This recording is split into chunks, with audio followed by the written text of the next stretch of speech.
Puspita Raja Herbal, salam sehat alami. Halo, Assalamualaikum warahmatullahi wabarakatuh. 97,8 FM EMC Bang AS. Apa kabar sedulur Bang AS dimanapun Anda berada? Selamat malam, sugeng dalu ketemu lagi di gelaran beres beda resep Hasan Sabila. Mia kayu manis yang menemani panjenengan di malam kali ini. Sampai selesai nanti tentunya bersama formulator dan juga motivator herbal Indonesia yang sudah kita tunggu-tunggu. Dan kalau biasanya nih setiap malam Rabu Bang AS akan full time ya, full memberikan info-infonya, rangkuman-rangkuman ilmunya dan dibagikan kepada kita. Malam kali ini Bang AS nanti akan membagikan satu hal yang banyak banget, aduh ngomongnya banyak sampai mantep ya, menjadi keluhan pasiennya Bang AS. Maka Bang AS ini masih terus ada inovasi-inovasi untuk membantu pasien-pasien yang mengalami mata keruh atau pandangan mata keruh. Seperti apa sih? Nanti dikupas tuntas sama Bang Ais kayaknya malam kali ini ya. Kita sapa dulu Bang Ais, halo selamat malam Bang Ais, apa kabar? Halo Mia, selamat malam juga. Selamat malam juga kepada fan Hasan Sabila, sedulur MC. Malam kali ini ketika kita membicarakan mengenai mata keruh ya Bang Ais ya. Betul. Mata keruh itu air aja kalau keruh kita tidak bisa melihat sesuatu yang di bawahnya gitu ya Bang Ais ya.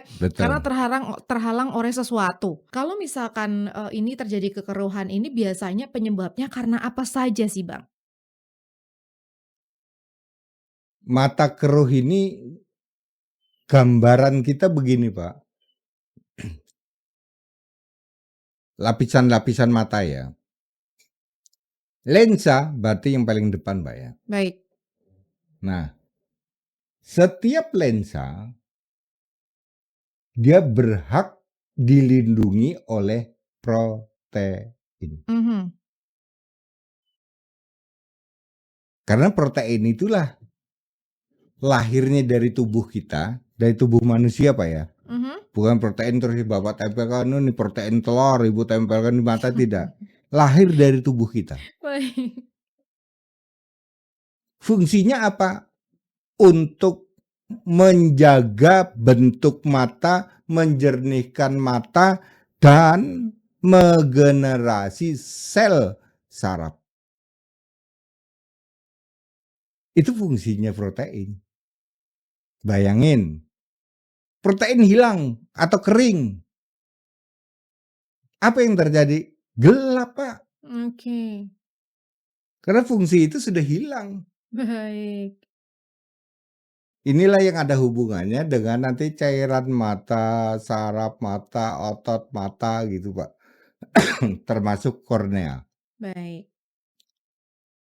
Nah, umumnya keruh itu bisa disebabkan karena katarak. Ini hubungannya dan lensa Pak. Ini biasanya yang biasa ya? Oh, Ya yang biasa. karena apa sih mata keruh? Katarak kayak gitu ya Bang ya? Ini hubungannya dan lensa. Oke. Karena Baik. katarak itu adalah lapisan tipis yang menutup lensa. Mhm. Tinggal kita cari. Lapisan itu apakah dari zat gula, apakah dari kelebihan protein, Baik. ada penebalan protein, atau bisa terjadi karena lemak ini tadi. Nah, metode yang dilakukan untuk melepas protein atau lapisan mata itu dengan cara operasi. Ada selaput tipis yang dilepas agar kita bisa melihat kembali. Itu Baik. disebut Katarak. katarak. Baik. Yaitu kondisi ketika lensa mata menjadi keruh itu. Itu penyebabnya, Pak. Dan seperti berawan atau kabut atau seperti ada bayang-bayang. Inilah yang menyebabkan penglihatan menjadi kabur. Itu dari lensa, Pak.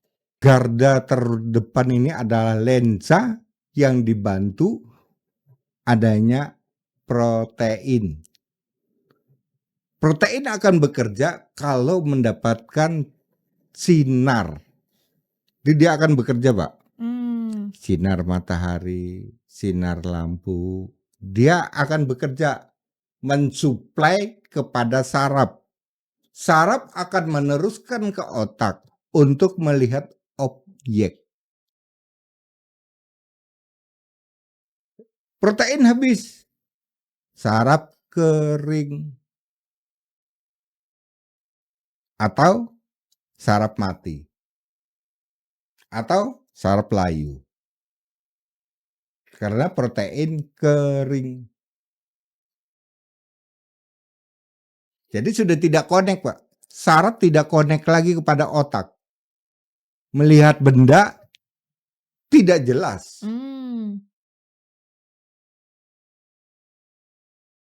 Nah, yang kedua adalah kita sering mengenal pterygium. Pterygium ini gini, Pak.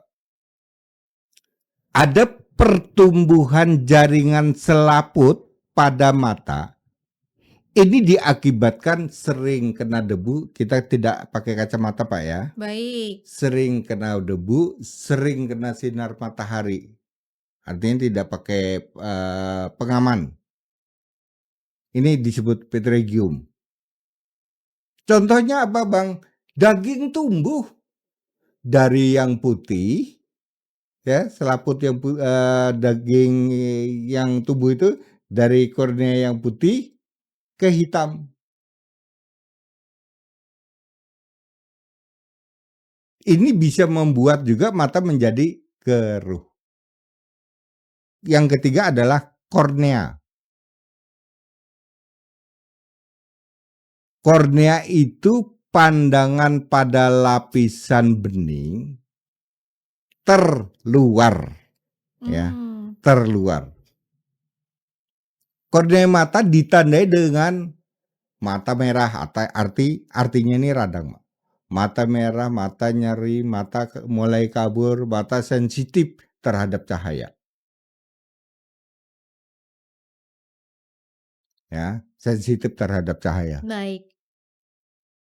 Nah, lapisan bening inilah kalau kita melihat dia seperti mengeluarkan cahaya air, cairan pada kornea. Ini lapisan bening terluar. Ini menjaga kalau terjadinya debu masuk maka dia akan meleleh. Oke. Nah, kerusakan ini kalau memang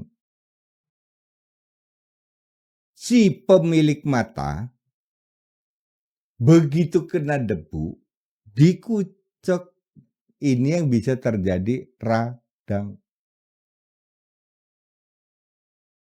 Dikucek jadinya Ya, radang. Nah, ini sering sering terjadi juga ya.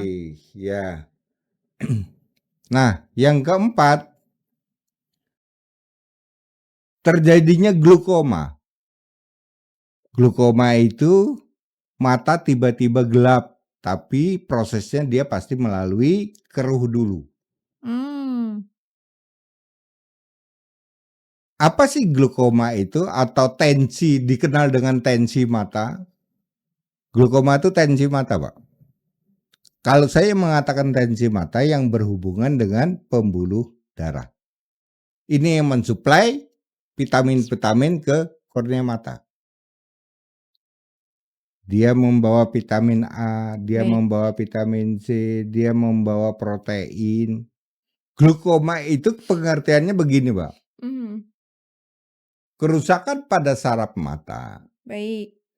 akibat tingginya tekanan bola mata.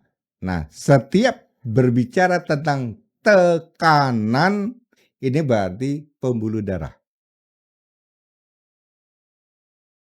Inilah yang bisa menyebabkan kalau pembuluh darah itu rusak atau pembuluh darah itu tersumbat, bisa disebut stroke mata.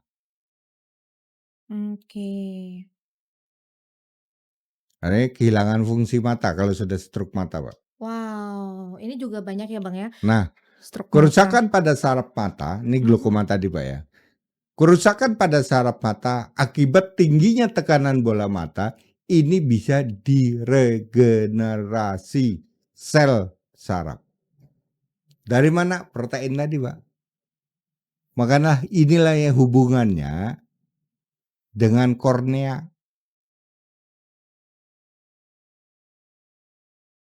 Lapisan bening tadi, betul-betul beningnya ini penuh, lengkap dengan protein. Agar dapat mensuplai sel saraf. Untuk apa? Untuk melihat objeknya. Kalau sudah terjadi kering, objek hilang. Karena kering tidak bisa lagi digunakan. Oke. Ya. Nah, ini yang kelima pada umumnya mata kabur akibat diabetes. Yang keenam, Pak. Ini yang sering saya katakan. Terjadinya radang mata akibat dari penggunaan obat anti radang terlalu lama. Inilah yang bisa menyebabkan mata itu menjadi kering dan iritasi. Kerusakan pada kornea. Pandangan menjadi kabur. Terus yang ketujuh ini terjadi mata berlemak. Mata berlemak ini pengertiannya begini Bapak dan Ibu. Kondisi di mana muncul benjolan kecil berwarna kekuning-kuningan atau disebut lipoma pada permukaan bola mata. Secara teori, ada 4 bagian yang membuat mata itu menjadi keruh. Nah, ini yang akan saya sampaikan. bagian-bagian dari matanya nih ya Bang Bagian ya. dari Oke. mata. Satu pada lensa mata. Nah, kita akan mengetahui fungsi daripada lensa mata. Ternyata lensa mata itu struktur bening, elastis, cembung, terletak di belakang pupil. Pupil ini yang hitam, Bu. Berfungsi untuk menangkap dan memfokuskan cahaya. Baik. Ini hubungannya dengan saraf, dari pupil itu langsung ke otak. Ini lensa, Bu. Ada lagi teori yang kedua, yaitu yang disebut pterygium. Pterygium itu yaitu daging tumbuh atau selaput pada mata, Bu, Bapak. Selaput pada mata dari putih masuk ke hitam. Ini secara teori kebanyakan terjadi karena tumbuhnya daging atau tumbuhnya selaput pada putih menutup ke putih tadi ditutup sama daging. Pada yang putih tadi kan ada cairan bening untuk melihat cahaya, untuk melihat objek, ditutup. Ya Ibu kehilangan pandangan jernih.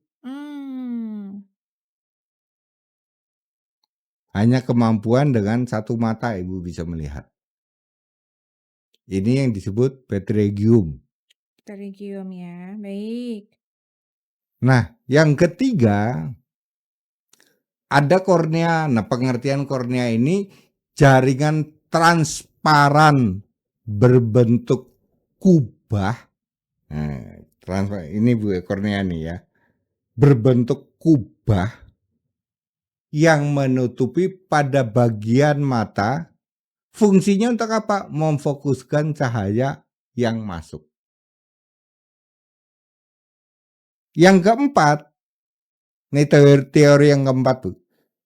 Ada sklera.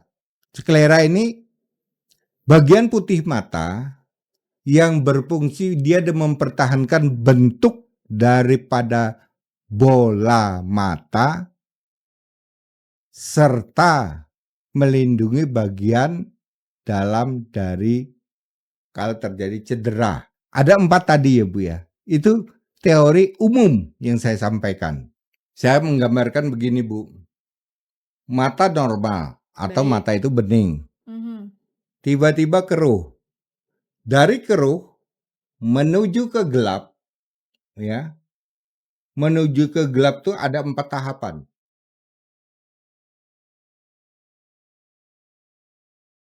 Tanpa melalui 4 tahap itu berarti mata itu tetap sehat.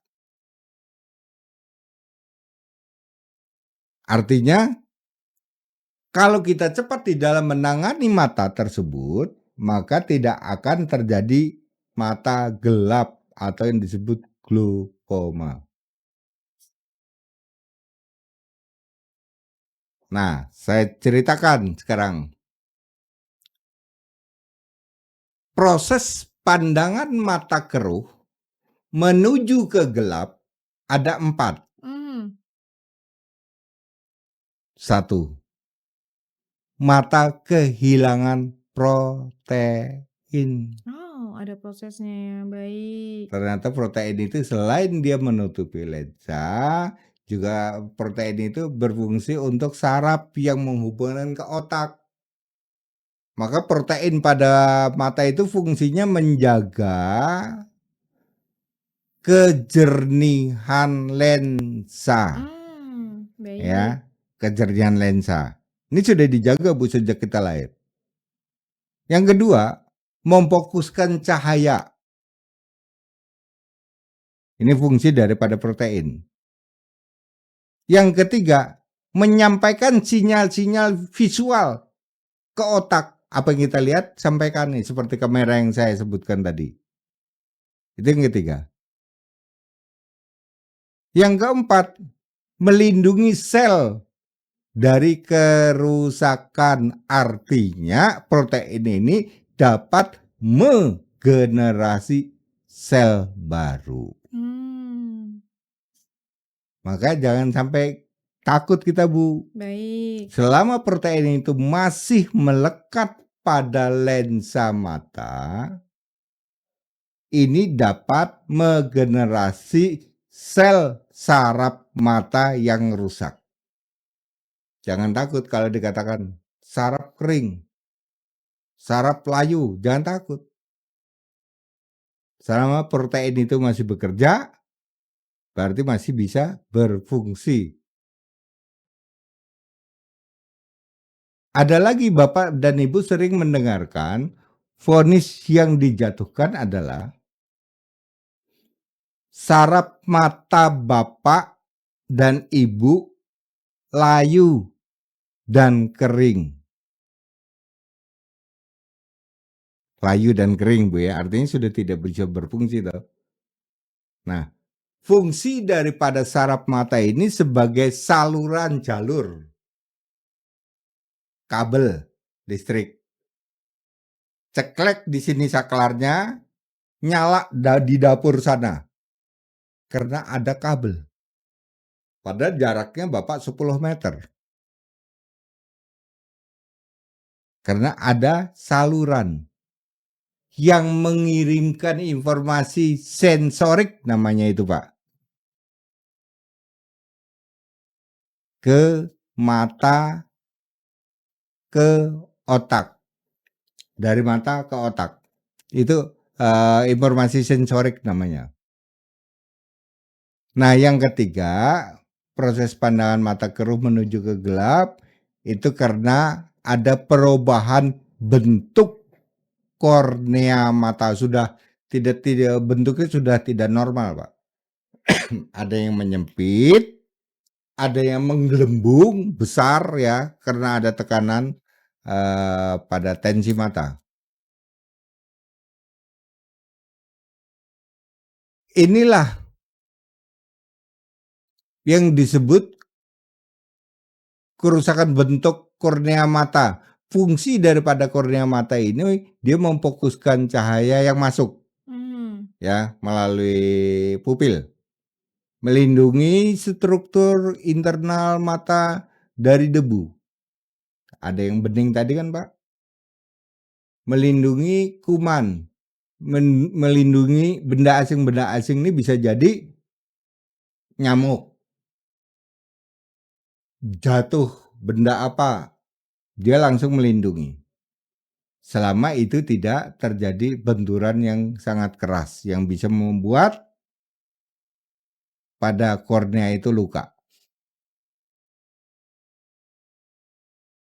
Nah, yang keempat Bapak dan Ibu, ada kelenjar cairan mata tidak bisa lagi memproduksi hormon.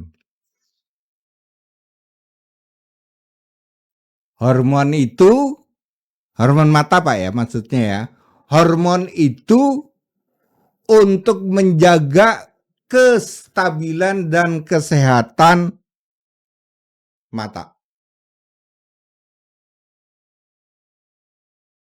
Maka cairan tersebut jangan sampai terjadi kering dan hormonnya jangan sampai terjadi kering. Baik. Nah, fungsi cairan mata sendiri selain dia memproduksi air mata untuk melumasi, untuk melenturkan, pelumas dan melindungi, memberikan nutrisi pada permukaan mata. Ini fungsinya, Pak. Maka tiba-tiba mata itu layu karena kehilangan hormon. Efek daripada pandangan ini tadi Pak ya, keruh menuju ke gelap. Satu yang Bapak terima ya, ini muncul secara dengan sendirinya Pak. Tidak bisa Bapak cegah-cegah atau Bapak buat-buat. Nah, muncul silau.